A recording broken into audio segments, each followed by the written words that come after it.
तो पिछले क्लास में हम लोग पढ़े थे कि फंक्शन क्या होता है, फंक्शन कैसे बनाया जाता है, फंक्शन कितने तरह का होता है, फंक्शन में पैरामीटर कितने तरह का होता है, फंक्शन में आर्गुमेंट कितने तरह का होता है, फंक्शन को कॉल कैसे करते हैं, either return type, non return type, argument based, non argument based, ये सब तो क्लियर है पहले ही वाला, जैसा सी में पढ़े थे वही है, बस यहाँ पे लिखने का तरीका चेंज हो गया।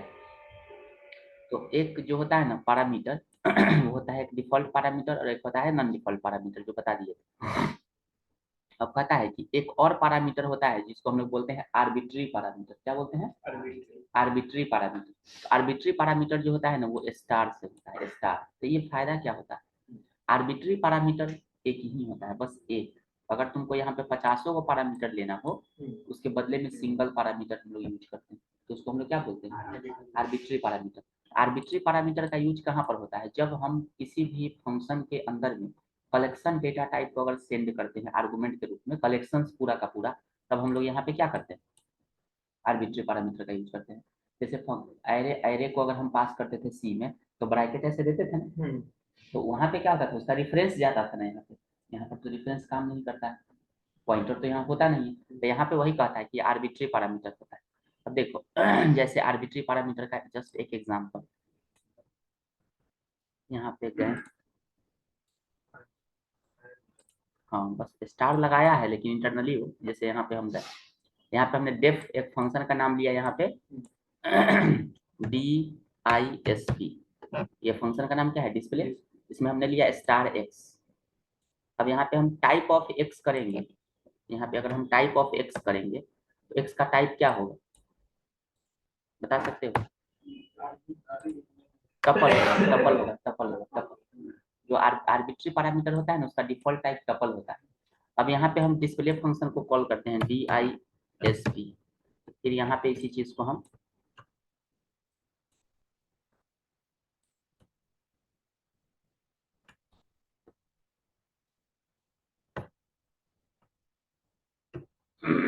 हो गया। देखो यहाँ पे क्या पैरामीटर है, देखोगे नहीं, तो यहाँ पे क्या प्रिंट करेगा? लेंथ ऑफ एक्स में 0, प्रिंट एक्स में क्या होगा? खाली ब्रैकेट देके छोड़ देगा, टाइप में टपल देगा। फिर 10 और 20 पास करेंगे तो क्या दे देगा? यहाँ पे 2। यहाँ पे कितना दे देगा? 10 20। यहाँ पे इसका टाइप क्या बताएगा? टपल। फिर डिस्प्ले में 10 20 30 पास करते हैं तो यहाँ पे टाइप ऑफ एक्स क्या बताएगा? टपल। यहाँ पे क्या बताएगा? 10 20 30, और यहाँ पे लेंथ ऑफ एक्स में क्या बताएगा? 3। उसी तरीके से ये तुम्हारा हो गया स्ट्रिंग। अब यहाँ पे रन कराते हैं, रन जब कराएंगे तो देखो टपल टपल टपल टपल, एक बार 0, एक बार लेंथ 2, एक बार लेंथ 3, एक बार लेंथ 3। अब देखो यहाँ पर अगर पहले जो हम फंक्शन बनाते थे तो अगर इसको कॉल करते थे तो कैसे बनाते थे? ऐसे लिखते थे DEF डेफ DISP डिस, और यहाँ पे A कॉमा B DISP बनाते थे ना ऐसा। तो मतलब A और B दो आर्गुमेंट लेते थे इसके लिए, लेकिन अब कितना लेना पड़ रहा है? एक सिंगल। इसको हम लोग बोलते हैं आर्बिट्री पैरामीटर, जो कि अदर लैंग्वेज में ये नहीं होता है, तो पाइथन में ये चीजें देखे हैं। आर्बिट्री पैरामीटर जो है वो यूज यहाँ पे हम लोग करके क्या कर सकते हैं, तो अब अगला नेक्स्ट एग्जांपल देखो। आर्बिट्री पैरामीटर में जब भी तुमको बड़ा बड़ा कोई ऑब्जेक्ट आया उसके वैल्यू को हम फेच करके कुछ करना चाहते हैं तो वहाँ पे आर्बिट्री पैरामीटर देते हैं। वहाँ पे बार बार हमको ABCDEFG लंबा चौड़ा लेने का जरूरत नहीं है। किसी लिस्ट में 10 वैल्यू तुम पास किए और 10 वैल्यू को एक्सेप्ट करना है तो आर्बिट्री पैरामीटर लगेगा। समझ में? क्या लगेगा? Arbitrary parameter. तो यहाँ पे देखो, if we define the arbitrary parameter to a function we can pass the zero or more argument to the function। Zero और मोर का मतलब ये कि स्टार एक्स, तो पहला हो गया आर्बिट्री, फिर कॉमा दे देंगे बी तो नॉर्मल पैरामीटर, फिर कॉमा दे देंगे सी तो नॉर्मल पैरामीटर। मतलब कि आर्बिट्री पैरामीटर अगर एक रख लेते हो तो पूरा का पूरा ऑब्जेक्टिव को लेकर के अपने अंदर में रख लेंगे। तो उसके बाद उसका जो मतलब जीरो भी पास करो, या क्या दिख रहा है कि वी कैन पास जीरो और मोर नंबर ऑफ आर्गुमेंट, मतलब कि तुमको एको को नहीं मन है, एको को नहीं, मतलब कि पास करो। जैसे कि यहाँ पे हम लोगों ने पास किया कंट्रोल जे, यहाँ पे ये 0 नंबर आर्गुमेंट, इसमें 2, इसमें 3, इसमें 4, इसमें 5, जितना तुमको मन है उतना तुम इसमें पास करो। तो वही कहता है कि if we define arbitrary parameter to a function we can pass 0 और more argument to that function. Arbitrary argument type will be taken as a double, वो लेता है डबल एज ए डबल, लेकिन उसका टाइप क्या होता है? टपल होता है। अब यहाँ पे देखो जैसे कि इस फंक्शन को देखो, इसमें लॉजिक, यहाँ पे F1 नाम का फंक्शन आर्बिट्री पैरामीटर है, सम बराबर कितना ले ली? 0। अब फॉर p इन x, अब यहाँ पे सम बराबर सम प्लस p, तो x में जो आएगा वैल्यू वो p में जाते जाते क्या कर देगा, सम।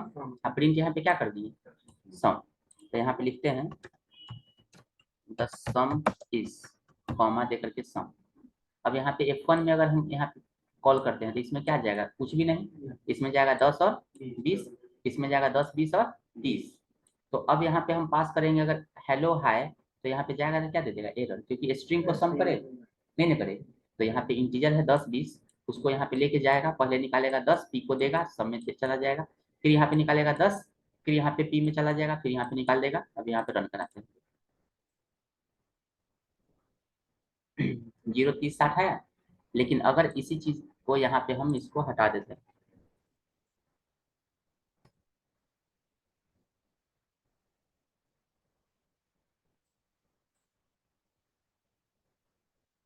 क्या दिया, unsupported operand type for plus int and string, है ना। मतलब कि स्ट्रिंग को आप तो जोड़ नहीं कर सकते हो, हाँ कॉन्कैटिनेट जरूर कर सकते हो, एक वेरिएबल लेकर के उसको हम कॉन्कैटिनेट कर रहे हैं। इसके लिए हम क्या करेंगे, तो यहाँ पे सबसे पहले कमेंट लगा देते हैं, यहाँ पे एरर लिखा हुआ चाहिए। तो इसके लिए प्रोग्राम के कोड में थोड़ा सा बदलाव करेंगे, क्या करेंगे बदलाव, तो देखिए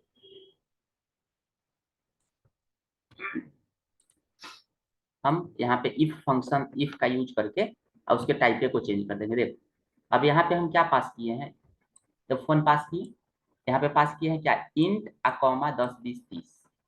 तो यहाँ पे हम एक ले लिए हैं आर्गुमेंट क्या, डेटा टाइप, और दूसरा क्या लिए, स्टार एक्स। इंट जो है ना वो कहाँ पे जाएगा, यहाँ पे, ये वाला जो है ना दोनों कहाँ पे जाएगा, एक्स में। तो यहाँ पे चेक करें कि if D type equal equal to क्या है, इंट है, तो सम बराबर 0, और यहाँ पे तुमको सम निकाल देगा, ठीक है। इफ डी टाइप अगर स्ट्रिंग है तो यहाँ पे क्या करेगा, ज्वाइंट करेगा, ये सम क्या है, स्ट्रिंग है ना, तो ये क्या करेगा, एक एक को ज्वाइंट करेगा। फिर यहाँ पे क्या कर दिया सम, यहाँ पे भी क्या है प्रिंट, दोनों का रिजल्ट एक ही बार होगा, या तो इसका चाहे इसका, कोई क्या ना होगा। अब देखो यहाँ पे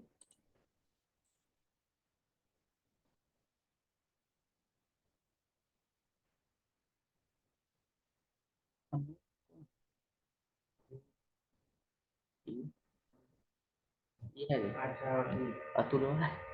अब यहाँ पे देखो, तो यहाँ पे क्या है कि रन कराते हैं, थोड़ा सा आगे, और यहाँ पे तुमको करना पड़ेगा अंदर, इसको करना पड़ेगा अंदर, इसको करना पड़ेगा अंदर, ठीक है। कंट्रोल एक्स, इसको करना पड़ेगा अंदर, इसको करना पड़ेगा अंदर, कंट्रोल एक्स। अब देखो जाकर इसको करना पड़ेगा अंदर, हो गया। अब यहाँ पे जाकर के इसको प्रिंट कर देते हैं, देखो रन में गए, यहाँ पे गए तो क्या दिया 30 60 और क्या दिया, हेलो है, दिया ना। मतलब सबसे पहला अगर यहाँ पे पास करेंगे इंट 10 20, तो डेटा टाइप में क्या जाएगा इंट, और स्टार एक्स में क्या जाएगा 10 20। तो फिर यहाँ पे डेटा टाइप बराबर बराबर क्या है, इंटीजर है, तो सम बराबर 0 फॉर पी इन एक्स, मतलब किसका निकाला 10 और 20 का। फिर अगला बार 10 20 30 का, तो डेटा टाइप में क्या है इंट है। अगर अगला बार फिर यहाँ पे स्ट्रिंग है, हेलो हाई क्या है, स्ट्रिंग है ना, तो डेटा टाइप में क्या दे देगा, str। तो हाई हेलो को क्या कर देगा, यहाँ पे कॉन्कैटिनेट कर देगा, ये वाला फंक्शन, दोनों में इफ लगा हुआ है ना। नहीं, यहाँ पर डेटा टाइप स्ट्रिंग है ना, हेलो हाय का, हाँ हाँ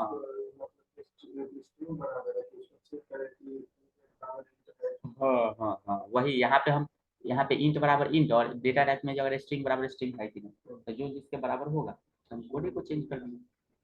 जो पहले वाला में एरर रखा, उस एरर को हटाने के लिए हमको इस तरह के कोडिंग में इस्तेमाल करना पड़ रहा है।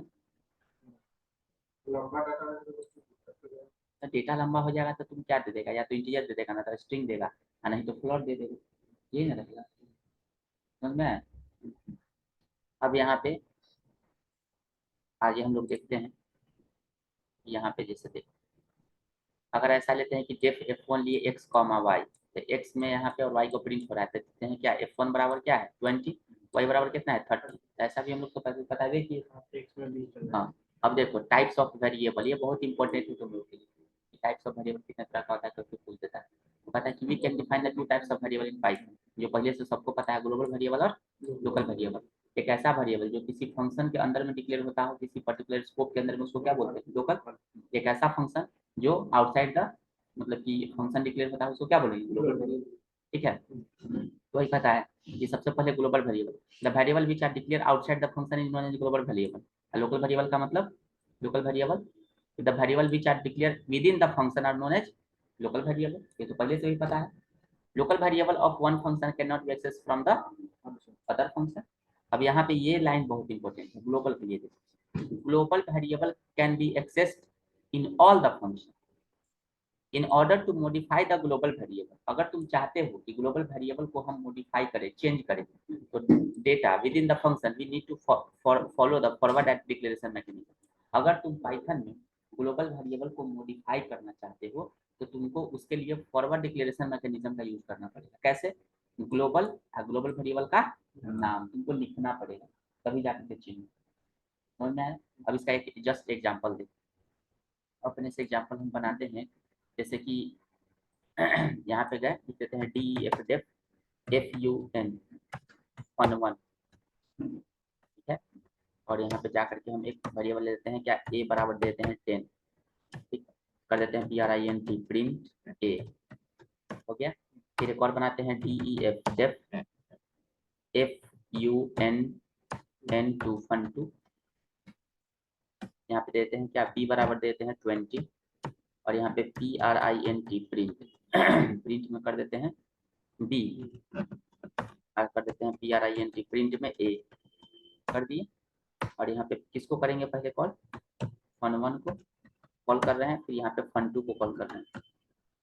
fun2 को कॉल कर दिए। अब हम रन कराएंगे, पहले इसको हटा देते हैं 1 मिनट के लिए, रन कराएं। देखो यहाँ पे जाकर, तो यहाँ पे 10 पीस आया, लेकिन अगर मान के चलो कि यहाँ पे हम पेस्ट कर देते हैं, Ctrl+S, रन में गए, रन यहाँ पे नहीं आया, तो देखो क्या लिख रहा है, name A is not defined. Print पे कर रहे हैं तो fun2 में एरर दे रहा है। fun2 में ये जो है वो नहीं डिफाइन कर रहा है ना। तो अगर मान के चलो कि यहाँ पे हम ऐसा करते हैं कि ऊपर में जाकर के हम एक वेरिएबल ले लेते हैं, क्या कि p बराबर देते हैं 100, 1 2 3 दे दिए। तो यहाँ पे जाकर के हम लेते हैं क्या p,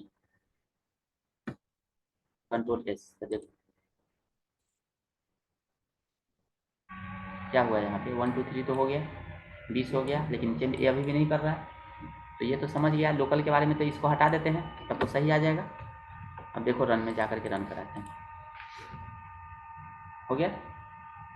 अगर हम यहाँ पे जाकर के कर देते हैं print प्रिंट, क्या कर देते हैं p, तो यहाँ पे देखो आया कि नहीं आया? इतना तो क्लियर है ना, एकदम ईजी है। अब हम चाहते हैं कि हम इस ग्लोबल वेरिएबल में जो p1 2 3 है उसको यहाँ पे हम क्या कर रहे हैं, यहाँ पे जाकर के ना हम चाहते हैं कि p बराबर कर देते हैं कितना 150। चेंज किए कि नहीं किए ना? तो यहाँ पर इसका वैल्यू कितना आ जाएगा 150। ग्लोबल वेरिएबल को एक बार चेंज होगा तो वैल्यू पूरा नीचे तक के लिए चेंज हो जाएगा। यहाँ पे एरर दे देगा, यहाँ पे क्या दे देगा एरर, देखो print प्रिंट, यहाँ पे क्या कर देंगे p, जब p यहाँ पे कर देंगे ना तो देखना यहाँ पे p का वैल्यू तो ऑलरेडी 123 था, यहाँ पे 150 चेंज किया, यहाँ पे करेंगे तो एरर दे देगा। देखो unboundable error, local variable p reference before assignment, क्या लिख रहा है रेफरेंस बिफोर असाइनमेंट। तो यहाँ पे हमको लिखना पड़ेगा क्या, ऊपर में कहीं भी जाकर के GLOBAL ग्लोबल p, इसी को बोलते हैं फॉरवर्ड डिक्लेरेशन मैकेनिज्म। जिस फंक्शन के अंदर में, जिस मेथड के अंदर में चेंज करना होगा वहां पे तुमको ये लाइन एक ऊपर में लिख दो, इससे क्या होगा कि तुम्हारा फंक्शन का ये चेंज हो जाएगा। आया कि नहीं? 150 चेंज करके नीचे आ गया, क्लियर है ना? इसको बोलते हैं forward mechanism, forward declaration mechanism. मतलब कि जो भी जिस फंक्शन के अंदर में तुमको चेंज करवाना होगा उसके बाहर में ऊपर में तुमको ये लिखना पड़ेगा। क्या हम इसको यहाँ से हटा करके यहाँ हम लिख सकते हैं, क्योंकि यहाँ पे चेंज कर रहे हैं ना जस्ट यहाँ पे, तो उसके ऊपर में देखो रन करा करके इसमें भी एरर बता रहा है। हमेशा उस फंक्शन के सबसे टॉप में, मतलब जहाँ स्टार्टिंग होता है ना, क्या होता है यहाँ पे। अगर इसमें चेंज करवाना है हाँ, यहाँ पे भी तुमको अगर चेंज करना होगा तो क्या लिखना होगा, ग्लोबल पी, तो इसको चेंज कर सकता है। क्लियर? ऑनलाइन टीम क्लियर है जो हम बताया अभी? हाँ? मान लिया हाँ, तो यहाँ पे ना ना ना यहाँ पे नहीं करना है, जो जो फंक्शन में करना है वो, ये तो ऑलरेडी ग्लोबल है ये। अब ग्लोबल इस फंक्शन में हमको बनाना है केवल इसको, जब ग्लोबल चेंज करने रहेगा तो सीधे ऊपरे हटा ऊपरे ऊपरे हटा के change कर देंगे। ग्लोबल तो ऊपर ग्लोबल लेना होगा। हाँ नहीं, यहाँ पर जो हम ग्लोबल लगाएंगे ना, तो वो कोई इसका मीनिंग था, इसका इसका स्कोप नहीं है वो, मतलब ये ग्लोबल पी ना यहाँ के स्कोप को खोल रहा है बस। यहाँ पे लगाएंगे तो इस फंक्शन के स्कोप को खोलेगा, ठीक है ना? पूरे में चेंज हो जाएगा सर, उसके हाँ। बाद फिर अगर हम इसका नीचे कोई भी फंक्शन तो लिखना सब है उसमें भी 350 ही हाँ है। हाँ। तो यहाँ पे ये समझ में आ गया कि ये वेरिएबल कितने तरह का होता है, याद रखना, लोकल और global. Local variable, global variable बहुत बार यूज होता है। ये वर्ड क्यों लगता है अब तो समझ में आ गया। ग्लोबल वाला इसको बोलते हैं फॉरवर्ड यार एक डिक्लेरेशन क्वेश्चन मैकेनिज्म। था। हाँ बताओ ना। तो रहते कि अगर ग्लोबल हम किसी वैल्यू को असाइन किए, ठीक है हाँ ना, हम हाँ चाहते हैं कि हर फंक्शन में जब हम यूज करें तो वही वैल्यू रहे, और हाँ। जिस फंक्शन में हम चेंज करना चाहें कर दे, तो ऐसा कर सकते हैं। नहीं नहीं नहीं, ग्लोबल अगर एक बार चेंज अगर हो जाएगा ना तो सब में, तो इसके लिए लोकल फंक्शन रखना पड़ेगा।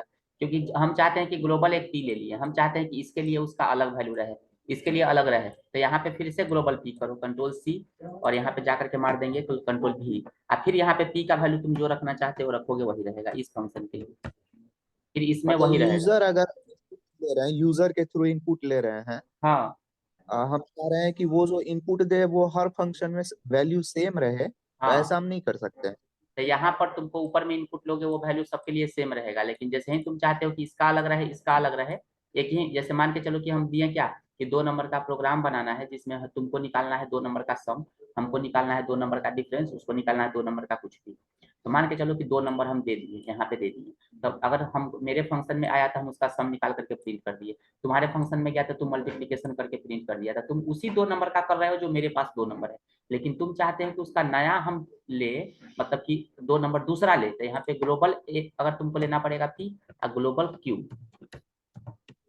क्यू, और तब तुम अपना जो यहाँ पे लोगे ना वो तुम्हारा ग्लोबल क्यू अगर लोगे, तो ये जो दोनों वैल्यू होगा वो तुम्हारे फंक्शन के लिए होगा, फिर हम अपना ग्लोबल पी को ग्लोबल क्यू करेंगे, तो इसी ग्लोबल का यूज हम बार बार करेंगे, तो वेरिएबल का मेमोरी भी वेस्ट मेरा नहीं होगा।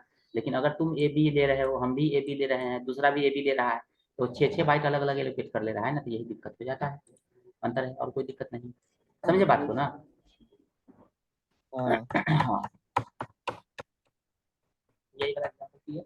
अब आगे, ये इसी का एग्जाम्पल है जो दिए हुए है ना, देखो दिया हुआ है ना ग्लोबल जी, इसी का एग्जाम्पल है, ये 3 3 फंक्शन बना बना करके है। नहीं नहीं नहीं, 1 2 है, 1 ठीक है, इसको रन करा करके चेक कर लेना, हम अपने साथ देखो। अगला होता है रिकर्सिव फंक्शन। रिकर्सिव फंक्शन का मतलब क्या होता है कि एक बस ये रिकर्सिव फंक्शन यहाँ से खत्म, तुम्हारा फंक्शन खत्म। अब होता है एक लैम्बडा फंक्शन, लैम्बडा फंक्शन के बाद ये तुम्हारा मॉड्यूल शुरू करेंगे, क्या शुरू करेंगे, मॉड्यूल, तो छोटा सा बचा हुआ है ये, तो इसको क्लियर करते हैं। तो पता है क्या कि रिकर्सिव फंक्शन के बारे में सब पहले भी पढ़ा होगा, कि एक ऐसा फंक्शन जो खुद को कॉल करता है उसको हम लोग क्या बोलते हैं, रिकर्सिव फंक्शन। रिकर्सिव फंक्शन जो होता है ना स्टैक प्रिंसिपल को फॉलो करता है, last in first out LIFO mechanism को, ठीक है, जो लास्ट में वैल्यू होता है उसको पहले कॉल कर लेता है, वन टाइम कॉल करता है उसको। अब कहता है रिकर्सिव फंक्शन जो होता है ना कभी भी ये लूप का यूज नहीं करता है। लूप का यूज काहे नहीं करता है, क्योंकि ये खुद को कॉल करता है। तो इसको हम लोग क्यों यूज करते हैं कोई भी प्रोग्रामिंग लॉजिक वगैरह में, क्यों, अगर हम कोई भी लूप चलाते हैं ना, तो हमारे वो सीपीयू साइकिल का बहुत ज़्यादा यूज करता है, बहुत ही ज़्यादा। अगर 1 से लेकर 100 तक अगर मान के चलो कि हमको नेचुरल नंबर का सम निकालना है, तो मेरा सीपीयू साइकिल क्या करेगा, 100 बार यूज करेगा। अगर हमको कहीं बहुत सारा ऐसे एल्गोरिदम होता है लिखने के लिए जहाँ पे हमको बार बार लूपिंग यूज होता है ना, तो सीपीयू का बहुत मैक्सिमम ज़्यादा यूज होता है, जिसकी वजह से ना उसको ओवरहेड बहुत ज़्यादा बढ़ जाता है।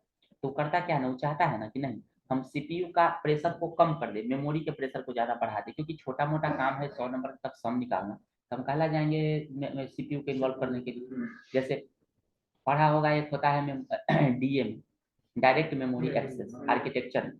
अगर मान के चलो कि हम लोग अगर कोई कॉपी का टास्क करते हैं, पेस्ट का टास्क करते हैं, तो उस समय में क्या करता है ना कि डीएमए मेमोरी होता है हमारे मदरबोर्ड में लगा, वो एक्टिव हो जाता है।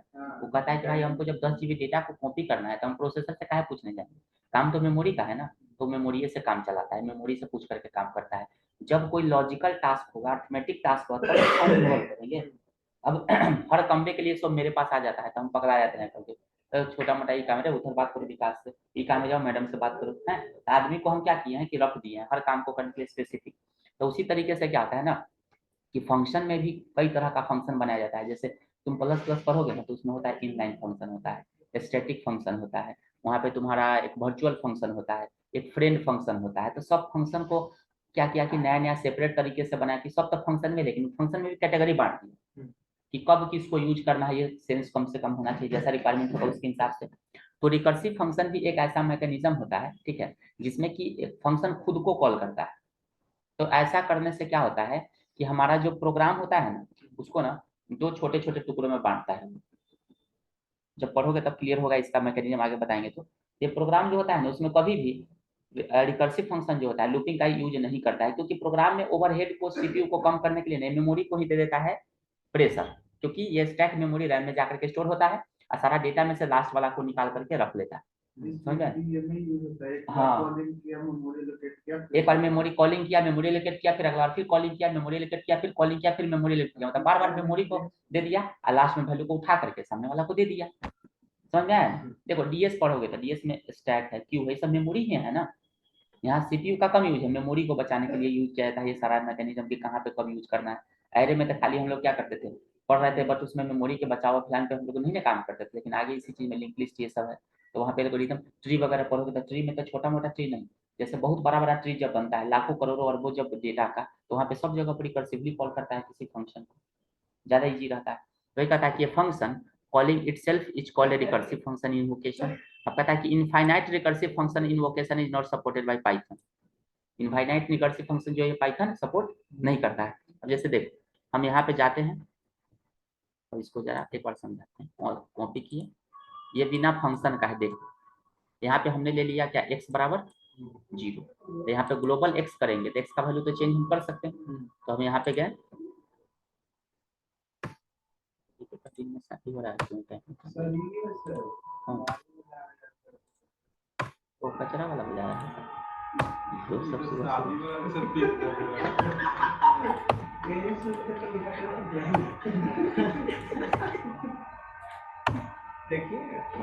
देखो यार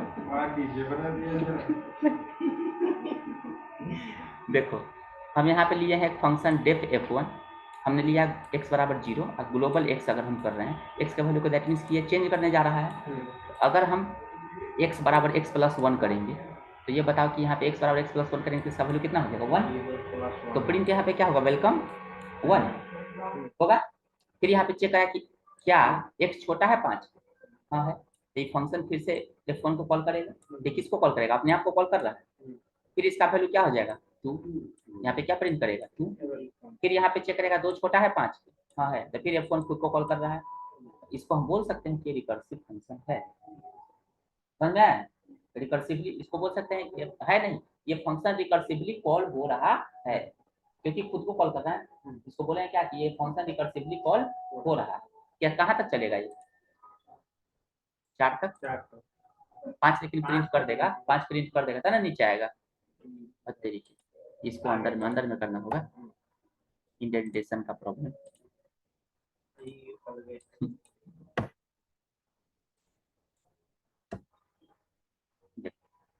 आया ना 5। अब इसी चीज मैकेनिज्म को तो वहाँ पे यूज हमको करना है। अब मान के चलो कि हमको निकालना है हाँ, जो ये वाला जो है ना ये ऊपर में ना है, इसीलिए अगर नीचे रहता तो नहीं करने है ना। जब 4 हो जा रहा है तो 4 छोटा है 5 के, हाँ है, ऊपर गया 5 हो गया, 5 को प्रिंट कर दिया तो हो गया 6, 6 छोटा है 5। हाँ यहाँ पे तो 0 थे, यहाँ पे तो ऑलरेडी पहले 1 हो जा रहा है। लास्ट में एक वन नीचे है ना, हाँ वो जब 5 हो गया तो बस दूसरे यानी कि लास्ट में जो वन है उसको हाँ लास्ट वाला F1 उसको ये करके किया। अब देखो अब मान के चलो कि हमको प्रिंट करना है, एक इनपुट नंबर लेना है, उसका निकालना है हमको फैक्टोरियल। ठीक है, क्या करना है उसका निकालना है फैक्टोरियल। तो देखो सबसे पहले यहाँ पे गए नम में गए, लिखते हैं क्या इनपुट इंटर ए नंबर, इंट में लिए इनपुट इंटर ए नंबर। सबसे पहले यहाँ पे क्या किए कि नंबर में इनपुट ले लिए, नम में ले लिए। अब यहाँ पे लेने के बाद अब लिखते हैं क्या यहाँ पे कि print factorial of A number is FACT नम। तो हम यहाँ पे काम करते हैं कि f बराबर लिख देते हैं FACT फैक्ट, और इसमें पास कर देते हैं किसको, नम को। हम FACT में यहाँ पे नम को पास कर दिए, और यहाँ पे लिखते हैं कि फैक्टोरियल ऑफ नम इज, यहाँ पे क्या कर देते हैं f, ठीक है।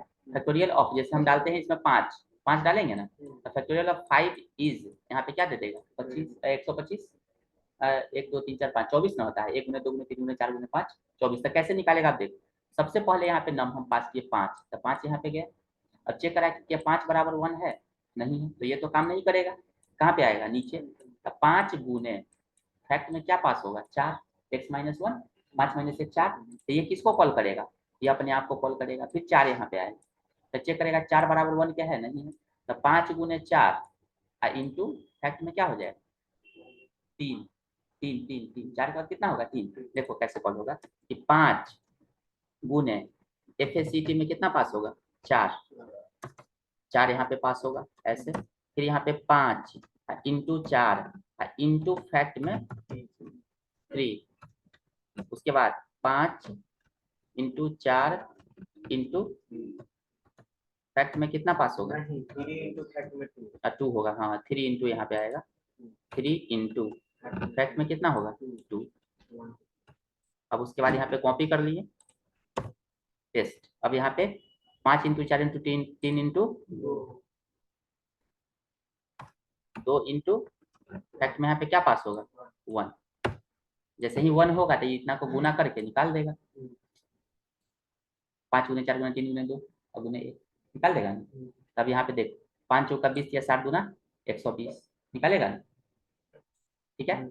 अब यहाँ पे जा करके अगर हम 1 पास करेंगे तो 1 बराबर 1, तो रिटर्न 1 तो हो ही जा रहा है, समझ में आया ना। अब इसको जा करके रन कराते हैं, इसको पहले डिलीट मारना है, जा करके यहाँ पे रन कराते हैं।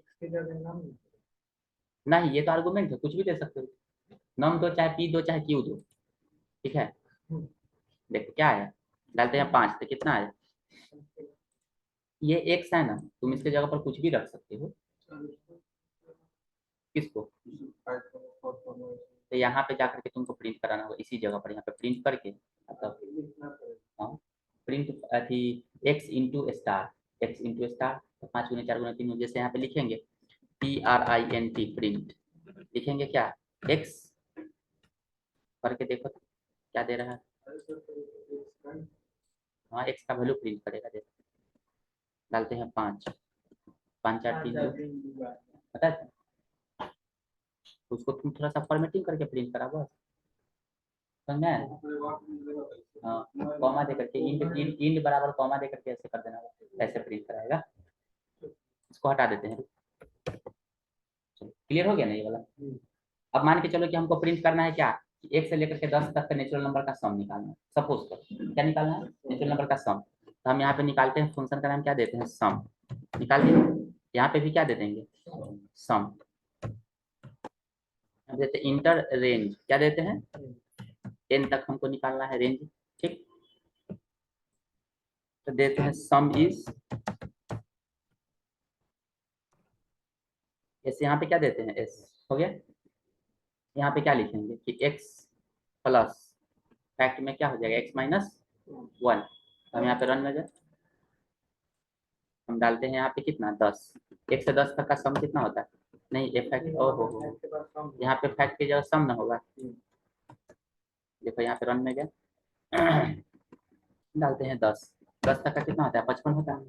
तो कैसे निकाला देखो, 10 प्लस सम में 9 पास हुआ, 10 प्लस 9 प्लस सम में 8 पास हुआ, 10 प्लस 9 प्लस सम में कितना पास हुआ 7, 6 5 4 3 2 1